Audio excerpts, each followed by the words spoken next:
Orígenes de la civilización adámica. Capítulo 31. Los precursores del Verbo de Dios. Los grandes videntes del santuario de Negadá habían contemplado ya flotando cercana el aura radiante del Verbo de Dios que se acercaba a la tierra. Una inmensa onda de amor y de paz se cernía en los planos etéreos cercanos a la atmósfera terrestre, y esta onda era fuertemente percibida por todos aquellos que, encausados en la ley eterna de justicia, estaban a tono con las vibraciones emanadas por las puras inteligencias que desde el mundo espiritual protegían la llegada del Mesías. Y mientras en Negadá, la ciudad santa de los Códbas, afinaban estos, por decirlo así, sus facultades suprasensibles y se entregaban más y más a la elevación de sus espíritus mediante el renunciamiento completo de todo aquello que rebaja el nivel espiritual de los seres, los hijos de Numú, esparcidos por los valles y las montañas de las regiones del Éufrates, hacían grandes esfuerzos para que toda aquella inmensa comarca de pastores y labriegos, pacíficos aliados del Chalit del Nilo, llegaran a comprender la importancia decisiva de aquellos momentos para el futuro progreso de la humanidad. Los inspirados escribían en láminas de corteza de árboles y en ardientes versículos lo que en sus horas de concentración recogían de los planes astrales referente al grandioso acontecimiento espiritual que se acercaba. Hombres de la generación actual, que vivís inclinados sobre la tierra, esperando la germinación de vuestra simiente. Hombres que desde el alba hasta el anochecer camináis en pos de vuestras manadas de antílopes y gacelas, de búfalos y de ovejas. Hombres que a golpes de pico y de martillo encorvados estáis sobre el cobre y el oro, la plata y el pórfido de vuestras minas. Levantad la mirada un momento no más de la faz de la tierra y dirigidla al fondo de vuestras conciencias. Pedid a la luz de las esferas lejanas que os alumbren, a la inmensidad en que flotan, a la infinita grandeza que os rodea, pedid el secreto de la vida y de la muerte. Pedid a la soledad el secreto de vuestro lejano pasado y de vuestro lejano porvenir, y sabréis que no sólo del trigo de la tierra vivís, que otro yo, como ciervo en cadenas, se agita dentro de nosotros mismos, que ese otro yo no muere ni se disgrega, ni perece ni deja de ser jamás, que ese otro yo interior que todos llevamos dentro de nosotros no vive del trigo de la tierra, ni de la carne y la leche de nuestros ganados, ni se engalana con el oro y la plata arrancados del seno de las montañas, porque él se alimenta de la harina en flor de la justicia, de la equidad, de la pureza de costumbres y de la santidad de la vida. Hombres de la generación actual, el Altísimo visitará la tierra con un reflejo de su amor eterno. Su verbo se acerca a nosotros como trayéndonos el mensaje del Padre y Señor de todo cuanto es. Vestid la túnica blanca de los festines de boda, vestidlas en el cuerpo con la honestidad y el pudor, vestidla en el espíritu con la reforma de vuestros hábitos desordenados y de costumbres viciosas, y que en paz y amor, en justicia y bienandanza nos sorprenda la voz del Hijo del Rey que nos dice: He aquí que llego de lejanos países por amor a vosotros y encuentro que me esperabais con la túnica de las bodas y vuestra antorcha encendida. Así hablaban a los pueblos de pastores y labriegos los codvas de las cavernas en las comarcas del Éufrates. Así cantaban en sus instrumentos músicos cuando en torno a las tiendas de los pobladores se sentaban para hablarles de sus futuros destinos. Esta tierra, les decían, que veis envuelta en la miseria y el dolor, se convertirá un día en el país encantado del amor. Entonces no serán los lazos de la carne y de la sangre los que hablarán al corazón del hombre, sino los lazos del espíritu, de ese otro yo interno, vividor de siglos. Entonces no disputarán los hombres por unas piezas de ganado, ni por estadios de tierra, ni por trozos de piedra festoneados de plata y oro, ni por los trigales en espiga, ni por los olivos más viejos, ni por las palmeras centenarias, ni por los viñedos más fecundos. En aquellos días venturosos, todos sembrarán para que todos recojan, y todos y cada uno dirá al viajero que pasa: venid a beber del vino de mis odres, venid a comer el pan de la flor de harina de mis trigales, venid a compartir la leche de mis renos y la lana de mis ovejas, y las blancas madejas de lino que he hilado para todos vosotros. Tomad el aceite de mis olivares, que sobra para vosotros y para mí.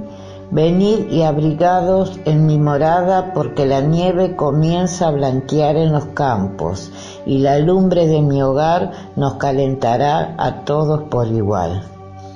¿Os parece esto una canción de ensueño y creeréis que nunca llegará, porque no está en vosotros aún la simiente que da tan hermoso fruto? A sembrar esta semilla mandará el Altísimo Dios a su verbo, y feliz aquel que escuche su voz y la refleje en todas las obras de su vida. El apostolado de las mujeres codvas había tomado también un aspecto moralizador para la mujer de aquellas regiones, en el sentido de elevar su personalidad espiritual. No debéis consentir, les decían, que se os tome como un instrumento de placer y solo por la necesidad de procreación. La ley eterna os ha designado compañeras del hombre, almas gemelas de la suya, con el mismo origen y con el mismo destino. De Dios hemos salido todos y a Él hemos de volver. No viváis tan solo para perfumar vuestro cuerpo y engalanarnos con joyas y pedrerías.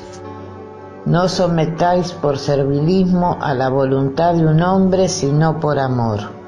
Y cuando le hayáis encontrado en vuestro camino, sedle fieles como la luz del sol que siempre le alumbra, como la frescura de la fuente que le da de beber, como el perfume de sus praderas en flor que le brindan sus follajes y sus frutos. Levantaos al amanecer para vigilar vuestros hijos y vuestros siervos, y que nadie padezca en nuestra tienda el dolor y la fatiga, el hambre y la desnudez. Preferid ser la única esposa de un jornalero sin tierras y sin ganado, a ser una de las mujeres de un chalit poderoso. ¿Y acaso el Verbo de Dios, caminando por esta tierra, llegará un día a la puerta de vuestra tienda y bendecirá a vuestros hijos y vuestros nietos, y os dirás: bendita seas tú, mujer, que en el apartado rincón de tu tienda haces la obra del jardinero que poda y riega su huerto para que florezca en una futura primavera.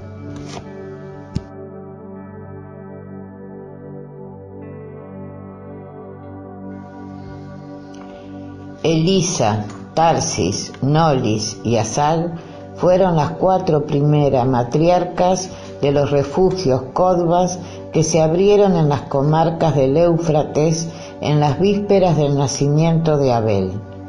Elisa y Asag fueron mujeres de actividad apostólica y misionera, y desde esa etapa de su vida continuaron en futuras encarnaciones, idénticas o parecidas actividades, lo mismo que Tarsis y Nolis, en sus modalidades hogareñas y silenciosas, consagradas a remediar los dolores físicos, a dar de comer al hambriento y vestir al desnudo, a recoger a los huérfanos y a los ancianos, pobres despojos de humanidad y desechada por el egoísta utilitarismo de los hombres. Estas 4 mujeres las encontramos siglos más tarde entrelazadas también a la vida apostólica de Moisés, a la de Jesús de Nazaret, y como prolongación de esta última veremos diseñados sus perfiles junto a Jerónimo, el ermitaño betlemita de los primeros siglos de la era cristiana. Marcela, Paula, Leta y Eustaquia después se separaban en sus vidas carnales como palomas mensajeras que realizarán lejanas peregrinaciones para reunirse en un momento dado cuando de nuevo el Verbo de Dios se acercaba a la tierra. Fenómeno es este que, escudriñando el archivo de las edades terrestres, se ve constantemente repetido por la mayoría de los espíritus que, unidos en grandioso pacto con las inteligencias superiores que orientan la evolución de los mundos, realizan la suya propia buscando de conformar sus vidas planetarias en mayor o menor grado con la eterna ley de amor y de justicia. Y si no tuviéramos que contar con el importante factor de la propia debilidad humana que tuerce en la materia los rumbos diseñados por el espíritu, podríamos extrañarnos grandemente de la lentitud abrumadora con que éste avanza por la cuesta escabrosa de la perfección. La vida de los Kodvas en las cavernas fue de sacrificio, de privaciones, de inmensos dolores en los comienzos, mas luego se tornó plena de satisfacciones espirituales íntimas cuando consiguieron hacerse amar y comprender por aquellos pueblos rústicos de pastores y labriegos. Tenían turnos de 20 en 20 lunas en formas que debían volver a Negadá a tomar descanso cuando habían pasado ese plazo en la vida misionera. Fácil es comprender que algunos fueron vencidos en la aridez de la vida humana, lejos del ambiente propicio al desenvolvimiento de las facultades internas del ser. Los espíritus venidos de otras esferas para ayudar a la evolución de la humanidad de este planeta han debido padecer inmensos martirios lentos y largos y ser muchas veces arrastrados por este turbio oleaje y agotados en la lucha áspera y desigual, han debido caer muchas veces y confundirse con el lodo que cubría a las grandes masas de seres primitivos que venían a levantar. La vida llevada por Gaudes en la caverna del país de Etea y continuado allí mismo por Sofía, Mircha y los niños fue más o menos las que se vieron obligados a hacer en sus edenes los Kodvas de Negadá, y como su ley les ordenaba vivir de su propio esfuerzo, durante sus correrías apostólicas, lo primero que hicieron fue abrir la tierra en torno de la caverna elegida para vivienda y derramar la semilla que luego había de proporcionarles el sustento necesario. Cada caverna, cada edén, fue con los años un pequeño centro de población, porque los pastores y labriegos cercanos levantaban sus tiendas junto a la morada de los ermitaños, con los cuales llegaron casi a compartir la vida. El patriarca del Edén era quien calmaba las disputas y aconsejaba en todos los casos difíciles. Era quien hacía de legislador, de árbitro y de juez. Algunos de los patriarcas bíblicos fueron codvas en su juventud, que dejando la túnica azulada formaron hogar propio, como Lot, como Abimelech, Nachor y Pichol, sin que por esto olvidaran por completo la pura y sana doctrina que habían bebido en la casa de Numú. Abimelech fue, andando el tiempo, rey de Gerar, y al par de rey fue sacerdote de aquel antiquísimo santuario despojado por los piratas cretenses y cuyos más bellos ornamentos y tapices se encontraban en la caverna de Adamu y Evana. Y he ahí el origen de la semejanza que hay entre muchos puntos doctrinarios del Talmud de los doctores de Israel con el código de los antiguos monasterios codvas. Este rey sacerdote llevó los codvas del Edén, de Harán a Gerar, a restaurar el antiquísimo santuario mencionado, encima de cuyas ruinas levantó muchos siglos después Salomón su grandioso y magnífico templo que conocemos por datos históricos más o menos exactos. Que perdone el lector una vez más estas digresiones que hago, llevado de mi insaciable afán de investigación y deseo de poner en claro cuestiones que aparecen sumergidas entre nebulosas a causa del amontonamiento de siglos encima de ellas, o porque la diversidad de lenguas en que fueron escritas dan lugar a muy erradas interpretaciones.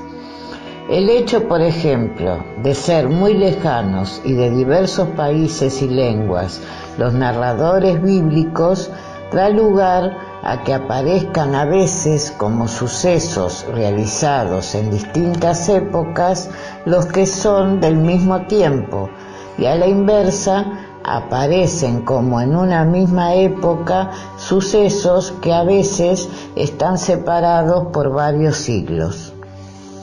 El magnífico himno estático de Moisés encierra en sus versos de fuego, desde que apareció diseñada la tierra como una burbuja separándose de una inmensa nebulosa hasta la aparición del tipo humano perfecto sobre la tierra.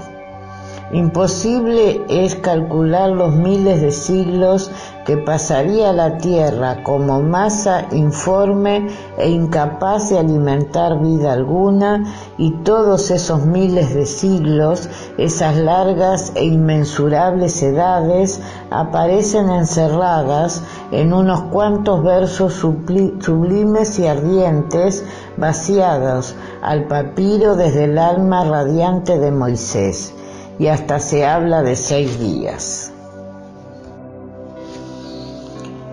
¿Cabe acaso culpar a Moisés de que los hombres que le siguieron no comprendieran el sentido figurado y oculto de su canto? Y sin embargo, vemos a raíz del canto de Moisés aparecer los nombres de Adamu y Evana, como surgiendo de entre el torbellino de la primitiva conformación del globo, cuando otras muchas civilizaciones habían nacido y crecido y desaparecido en continentes que ya no estaban tampoco formando parte de las tierras habitadas, porque dormían sus pasadas grandezas en el fondo de los mares. El que recogió los pocos relatos que quedaron escritos en piedra o en papiro o en trozos de corteza y hasta en cuernos de reno, tiene culpa de que los hombres que recogieron dichos relatos los hicieron formar un solo libro con el canto de Moisés que glorificaba a la suprema energía creadora, sacando del principio único de vida del cosmos a esta tierra como había sacado todas las esferas que poblaban el espacio y todas las que lo poblarán en el futuro eterno, infinito, inconmensurable? El relato relativo